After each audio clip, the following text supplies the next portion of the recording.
வணக்கம் மக்களே! எல்லாரும் எப்படி இருக்கீங்க? அகைன் நம்ம அட்டாமிக் ஹேபிட்டோட இன்னொரு எபிசோட்ல கேட்ச் அப் பண்றோம். இந்த எபிசோட்ல நம்ம 3 லா ஆஃப் பிஹேவியரல் சேஞ்ச் என்ன அப்படிங்கிறத பார்த்துட்டு, என்னென்னலாம் பண்ணா அத நமக்கு ஈஸியா ஃபாலோ பண்ண முடியுங்கிறதையும் நம்ம பார்க்கலாம்.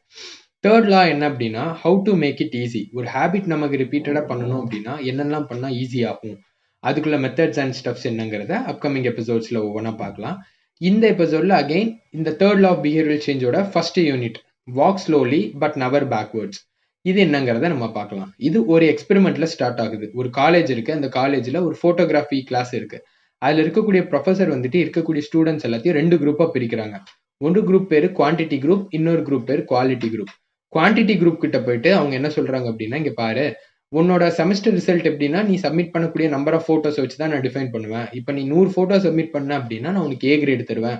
90 ஃபோட்டோ சப்மிட் பண்ணா பி கிரேட்." அந்த மாரி ஒரு சிலதெல்லாம் சொல்லிடுறாங்க. குவாலிட்டி குரூப் கிட்ட போயிட்டு, நீ வந்துட்டு எனக்கு நெறைய ஃபோட்டோ எடுக்கணும். ஒரு செமஸ்டருக்கு நீ எனக்கு 1 ஃபோட்டோ எடுத்தா போதும். பட் ஆனா அது வந்துட்டு செம பெர்ஃபெக்ட்டா இருக்கணும். சூப்பரா இருக்கணும். அப்படிங்கிற மாரி சொல்லிடுறாங்க.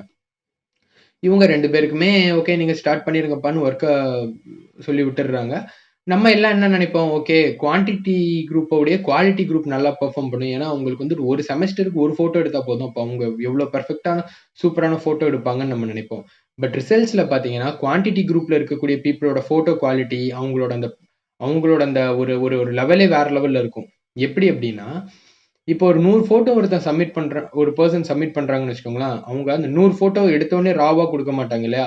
1000 ஃபோட்டோ எடுத்திருப்பாங்க. அதுல ஒரு 100 ஃபோட்டோ அவங்களுக்கு நல்லா திருப்தியா இருக்கிறத எடுத்து சப்மிட் பண்ணியிருப்பாங்க. ஸோ இவ்ளோ டைம் அவங்க வந்துட்டு ரிப்பீட்டடா பிராக்டிஸ் பண்ணியிருப்பாங்க இல்லையா? ஸோ நெறைய அவங்க பிராக்டிஸ் பண்ண அவங்களோட ஸ்கில்ஸ் வந்துட்டு நல்லா ஹோன் ஆயிட்டே இருக்கும். இத தான் இது ஒரு முக்கியமான பாயிண்ட். ஸோ அ முக்கியமான ஒரு விஷயம் என்ன அப்டின்னா, எவ்வளோக்கு எவ்வளோ நம்ம ஒரு விஷயத்த வந்துட்டு ரிப்பீட்டடா பிராக்டிஸ் பண்ணிட்டே இருக்கோமோ, அதுக்கேத்தாப்ல நம்மோட ஸ்கில் வந்துட்டு அந்த அளவுக்கு டெவலப் ஆகும். அததான் ஜேம்ஸ் கிளியர் வந்துட்டு ஒரு 2 வேரியபிளோட இம்பார்ட்டன்ஸையும் நம்ம ரியல் லைஃப்ல ஸ்டேட் பண்றாரு. எப்படின்னா, அ being in motion, taking action. Being in motion அப்படின்னு வச்சுக்கோங்களேன். நம்ம ஒரு இப்ப நம்ம லைஃபே ரொம்ப அன்சர்டைனா இருக்குன்னா, நமக்கு வந்துட்டு ஒரு சில பிளான்லாம் கரெக்ட்டா போடுவோம். ஓகே, நான் வந்துட்டு இந்த இடத்துக்கு போறேன், இந்த மாரி படிக்க போறேன், இந்த பொசிஷன் போறேன். இதே மாரிலாம் ஒரு சில ரோட் மேப், ஒரு சில பிளான் செட் பண்ணனால, நமக்கு வந்துட்டு ஒரு அன்சர்டைனிட்டி ஃபீலிங் போயிரும். நம்ம கொஞ்சம் கம்ஃபர்டபுளா ஓகே நம்ம கரெக்ட்டான பாதையில தான் போயிட்டுருக்கோம். நம்ம ஏதோ ப்ராக்ரஸ மேக் பண்ணிட்டு இருக்கோம். அந்த மாரி ஒரு இல்யூஷன் கிரியேட் ஆகும். இது எப்போ அப்டின்னா, நமக்கு அந்த பிளான் மட்டுமே பீயிங் இன் மோஷன் ஸ்டேட்லயே மட்டுமே இருந்துட்டு, ஆக்ஷன் நம்ம எடுக்கல அப்டின்னா, நமக்கு ஒரு இல்யூஷன் தான் இருக்கும். நம்ம வந்துட்டு டெவலப்மெண்ட்ட நோக்கி போறோம் அப்டின்னு. ஆனா, வித்தவுட் ஆக்ஷன் நம்ம கரெக்ட்டா அந்த நெசசரி ஸ்டெப்ஸ் எடுக்கல அப்டின்னா, கண்டிப்பா நம்மளால போணும்னு நெனைக்கிற இடத்துக்கு ரீச் பண்ண முடியாது.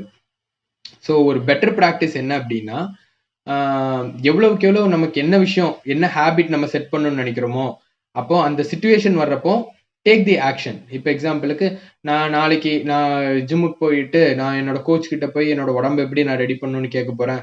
அதுலேருந்து பெர்ஃபெக்ட்டான ஒரு சில ஒரு ஒரு ஒரு ஒரு டயட் பிளான வாங்க போறேன்.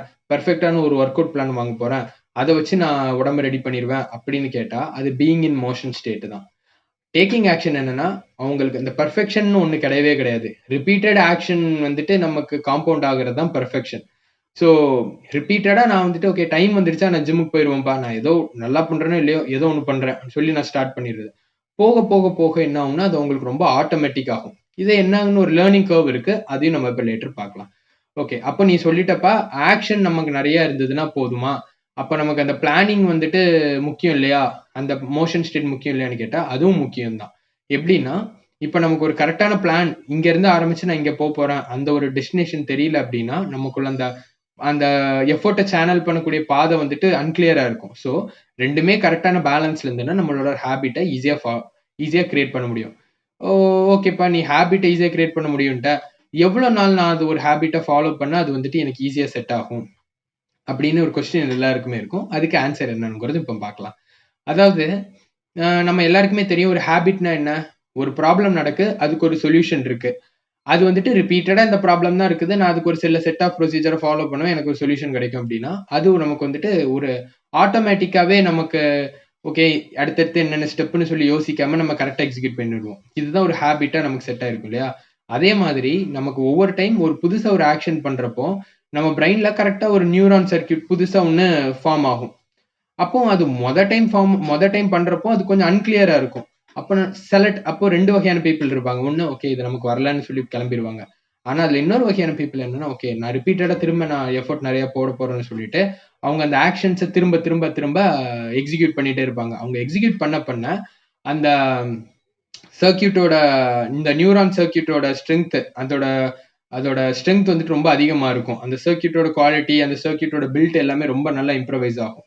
அப்புறம் அவங்களுக்கு அந்த ஹேபிட் வந்துட்டு அந்த ஒரு ஆக்ஷன் ஆட்டோமேட்டிக்காவே லெஸ்ஸான காக்னிட்டிவ் திங்கிங்ல அவங்களுக்கு ஒரு ஆட்டோமேட்டிக் ஸ்டேட்லயே அவங்களால பண்ண முடியும். இதுதான் என்ன சொல்றாங்க அப்படின்னா, அந்த கர்வ் ஆஃப் ஆட்டோமேட்டிசிட்டிங்கிறாங்க. எந்த ஹேபிட் நம்ம ஸ்டார்ட் பண்ணாலும் சரி, அது ஸ்டார்டிங்ல நமக்கு வந்துட்டு கஷ்டமா தான் இருக்கும். நமக்கு ரொம்ப எஃபோர்ட் போடுற மாதிரி தான் இருக்கும்.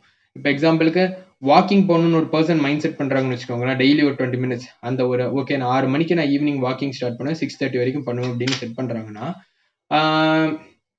அந்த 6 மணிக்கு ஆரம்பிக்கிற போது இவங்களா தான் இவங்கள ஃபோர்ஸ் பண்ணணும். ஓகே நீ வந்துட்டு எப்படியாவது வாக் பண்ணணும் அப்படின்னு சொல்லி மைண்ட் செட் பண்ணி அவங்க போகணும். இதை அவங்க ரிப்பீட்டடா பண்ணிட்டே இருக்காங்க அப்படின்னா அவங்களுக்கு வந்துட்டு அது ஒரு ஆட்டோமேட்டிக் ஹேபிட் ஆயிரும். ஓகே 6 மணி ஆச்சா நான் ஒரு வாக்கிங் போயிட்டு வந்தேன், என் மைண்டு கொஞ்சம் நல்லா இருக்கும். அந்த மாதிரி அது அவங்களோட அடையாளமா மாறிடும்.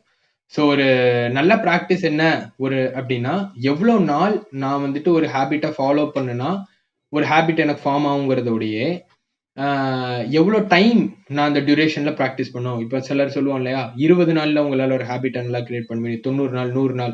ஆனா அதுல டே வந்துட்டு ரொம்ப முக்கியம் இல்லை. ஏன்னா 100 நாள்ல ஒரு 3 டைம்ஸ் மட்டும் கூட நம்ம நெசசரி ஸ்டெப்ஸ் எடுத்திருப்போம். ஸோ பட் நான் அந்த ஒரு மோஷன் ஸ்டேட்லயே இருக்கேன், நான் பிளான்லயே இருக்கேன், என்னால ஹேபிட்டை ஃபார்ம் பண்ண முடியுமானா முடியாது இல்லையா. அப்போ அதுக்கு பெட்டர் ப்ராக்டிஸ் என்ன அப்படின்னா, நம்ம கரெக்டான ஒரு சில பிளானை செட் பண்ணிட்டு ரிப்பீட்டடா நம்ம வந்துட்டு அந்த ஆக்ஷன்ஸை வந்துட்டு எடுக்கணும். எவ்வளவுக்கு எவ்வளவு நமக்கு வந்துட்டு ஒரு ஹேபிட்டை ஃபார்ம் பண்ணணும்னு நினைக்கிறோமோ அவ்வளவுக்கு எவ்வளவு ஆக்ஷன்ஸையும் டைமையும் நம்ம அதுக்கு இன்வெஸ்ட் பண்ணா கண்டிப்பா நம்மளோட ஸ்கில்லும் சரி, அந்த ஒரு போருக்குள்ள பாதையும் சரி, நல்லா ஷார்ட்டான டைம்ங்கிறதோட ஒரு டைம் கம்மியா இருந்தா கூட நமக்கு நிறைய டைம் நம்ம ப்ராக்டிஸ் பண்றோம் அப்படின்னா நம்மளால அந்த இடத்துக்கு போக முடியும்.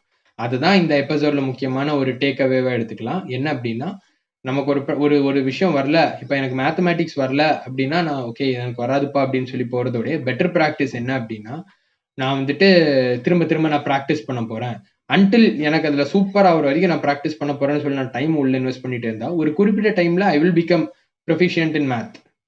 அதே தான் எல்லா செக்டாருக்கும் அப்ளை ஆகும். ஸோ ஓகே இது பார்த்தாச்சு. இப்போ நம்ம அடுத்து எப்படிலாம் பண்ணா ஒரு ஹேபிட்டை ஈஸியா ஃபாலோ பண்ண முடியும் அப்படிங்கிற ஸ்டெப்ஸ் எல்லாம் அடுத்தடுத்த எபிசோட்ஸ்ல என்னன்னு எக்ஸ்ப்ளோர் பண்ணலாம். ஓகே, ஸோ யா இதுதான் எண்ட் ஆஃப் த லைன்.